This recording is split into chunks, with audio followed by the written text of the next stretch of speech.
Part 3 भैया के गुब्बारे। शीलू भैया के कमरे में जाते हुए चुनमुन हिचकता था। वह इसलिए कि शीलू भैया कई बार उसे डांट चुके थे।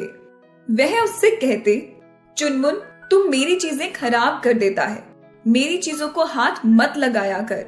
पर आज सुबह से ही चुनमुन का मन शीलू भैया के कमरे में जाने के लिए मचल रहा था, क्योंकि शीलू भैया ने कल ही गैस के 2 गुब्बारे खरीदे थे। नीले रंग के वे गुब्बारे बड़े कमाल के थे। अगर उन्हें छोड़ दो तो वे सीधे आसमान में उड़ना शुरू कर देते थे। इसलिए शीलू भैया ने गुब्बारे वाले से एक एक बड़ा धागा बंधवा लिया था। फिर उन्हें एक कील में अच्छी तरह बांध दिया ताकि वे उड़कर कहीं चले ना जाएं, कमरे में ही रहें। शीलू भैया दोस्तों के साथ क्रिकेट खेलने गए थे। चुनमुन ने सोचा, भैया को आने में अभी तो कम से कम 2-3 घंटे लगेंगे, क्यों ना तब तक उन अनोखे गुब्बारों की एक झलक देख ली जाए। चुनमुन भैया के कमरे में पहुंचा तो देखा दोनों गुब्बारे कील से बंधे थे, लेकिन वे कमरे की छत से चिपकने की कोशिश कर रहे थे, जैसे शिकायत कर रहे हों कि उन्हें कील से क्यों बांध दिया गया है। हाय, ये कितने परेशान हैं, इन्हें थोड़ा बाहर घुमा कर ले आता हूँ। चुनमुन ने कील से धागा खोला और बाहर पार्क की ओर चल पड़ा। वाह, बाहर आकर भी ये सीधे आसमान को देख रहे हैं। बड़ी देर तक चुनमुन उन गुब्बारों से खेलता और बातें करता रहा। दोनों गुब्बारों को उसने अपनी गेंद से बांधा और गेंद को 2 ईंटों के बीच फंसा दिया। वह हवा में उड़ते हुए गुब्बारों को देख देख कर तालियां बजाने लगा।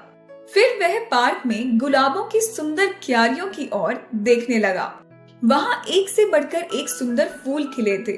चुनमुन को लगा मानो हर फूल जैसे हंस हंस कर उससे बातें करना चाहता है। थोड़ी ही देर बाद चुनमुन को अपनी गेंद याद आई। वह झटपट वहीं आ गया जहां उसने गेंद को गुब्बारों में बांधकर अटकाया था। यह क्या? वह चकराया। वहां न गुब्बारे थे और ना गेंद। ओह, गुब्बारे तो गए ही, साथ ही मेरी गेंद भी। चुनमुन उदास हो गया। वह खाली हाथ घर लौट रहा था। मन में शीलू भैया का डर था। वह मन ही मन सोचने लगा कि उनके गुब्बारे गए हैं तो क्या हुआ, मेरी गेंद भी तो साथ साथ गई है।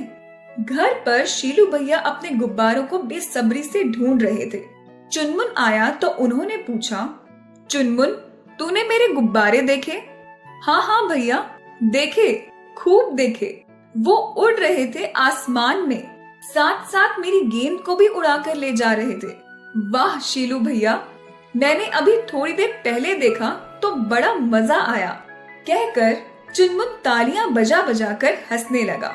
अब तो शीलू भैया की हंसी छूट गई। चुनमुन खुश था। कम से कम अब शीलू भैया की डांट से वह बच गया था।